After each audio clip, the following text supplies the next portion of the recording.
My name is John Campbell. I'm the owner of Graze LLC. We're in Alta Vista, Virginia on a solar site. I've had animals my whole life. I've been doing the solar grazing for over a year now, and we manage close to 700 acres. So we started in 2023 with our first site, which we're on now, and we've picked up additional sites since then, and we run approximately 1,300 animals. The percentage of our grazing sites, as opposed to solar to other farms we have, is approximately 95%. This has really allowed us to grow our flock exponentially. The service we provide, we use a hybrid system. We lead with our sheep. They're our main vegetation management tool, but we also have a number of different mowers. We provide complete services with mowing, steep slope mowing. We also provide a lot of other services for the site, such as road maintenance, just pretty much anything they need on site that does not deal with the electrical side of it. How I got on the first site was word of mouth through the Border Collie community. Several friends of mine were doing this up in the Northeast. They talked to me about it, and then I just started looking around at local sites that were already built, and a lot of phone calls, a lot of wading through 800 numbers, and we found the correct contact on this site and went from there. Before we started grazing it, they were mowing it and not having very much success. And we've been a lot more successful with a hybrid system of mainly using the sheep. The contracts are typically awarded through a competitive bid process, and people will bid it mowing, just with straight mowing.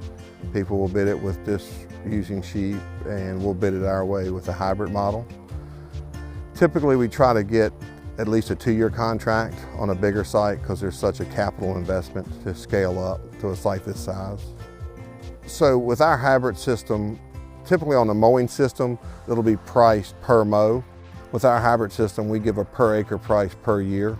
They all have height requirement to stay within compliance, but in our system, we mainly use the sheep for that, and again, just clean up with the mowers. Site access varies between companies. I've been very fortunate with the companies we work with that will allow us 24/7 access and to maintain animals on site at the appropriate stocking rate year-round. The management on every site, you may think you have it figured out, but you're always learning. This is more of a art than a science. Last year this time we had a tremendous amount of grass growth because of the precipitation. This year we're in a drought, so that will definitely, you've got to be very fluid in your management style with the stocking rate, where you're moving the animals to, how much you're mowing, how little you're mowing. And as you're on a site longer, you learn more and more about the site. We market our vegetation management services through conferences, a lot of phone calls. We have a website and a lot of word of mouth. As far as the lambs, which is our main crop, we run all hair sheep, so they're not a dual source, they're a single source for the meat. We'll direct market some of that, and some of that will be wholesale to livestock markets. I certainly lease other farms, but they make up a small percentage of the total acreages we graze. A lot of the key ingredients for a new lease would be distance from our home farm, fencing on the property, water access is imperative, and the maturity of the grass. This site is more mature. It's 4 or 5 years old, as opposed to a new site that was just constructed. The grass won't come in, it'd be in as well, so you'll just have to certainly reduce your stocking rate on that. The access to water is just super important for the animals. We're out here in 95-degree weather. While sheep don't take as much water as cattle and horses, they still do require it. Typically the fence on solar sites is a given. It's very secure all the way around. And then it would just be distance. The sheep don't have any trouble with low panels, low leading edges, or cable trays. When you're doing a hybrid system in mowing, those can become a challenge to get underneath. That's a huge advantage of the sheep. They don't have any trouble with that. Hopefully the developers are starting to design more. The big thing's water. You're probably tired of hearing me say that, but if you talk to most solar grazers, that's a huge aspect, is have a good water source on site. Some of the biggest challenges in solar grazing is you are combining two worlds of agricultural and a whole different utility industry, and it's education. You know, just making sure everybody's getting educated on how sheep act, what you need to do around sheep, you know, working with the construction guys. If you're on a site that's being under construction, it can be challenging at times because there's just more people, more equipment around. But typically the sheep will stay away from all that. I think the biggest challenge with the vegetation management on site, again, would be the mowing aspect of things as far as low leading edges on fixed array panels and cable trays. Certainly in a fixed array system, you've got to have something that can go, with the cable tray, you've got to have something that can go in between the rows and turn around and come back out. And that limits your options. Solar grazing, I'm a huge fan. I mean, it's not perfect, you've got to mow some, but it just allows you to, I mean, it's allowed me to grow my flock in a way that I could never do that if I had to go out and buy the land.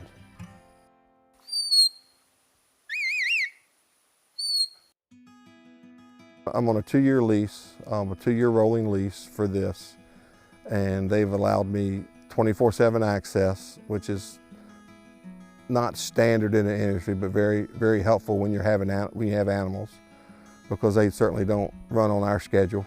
Sometimes there might be an issue, you've got to come at night or on the weekend. The lease here has given me an opportunity to graze 700 acres, which unless I hit the lottery, I never could do that.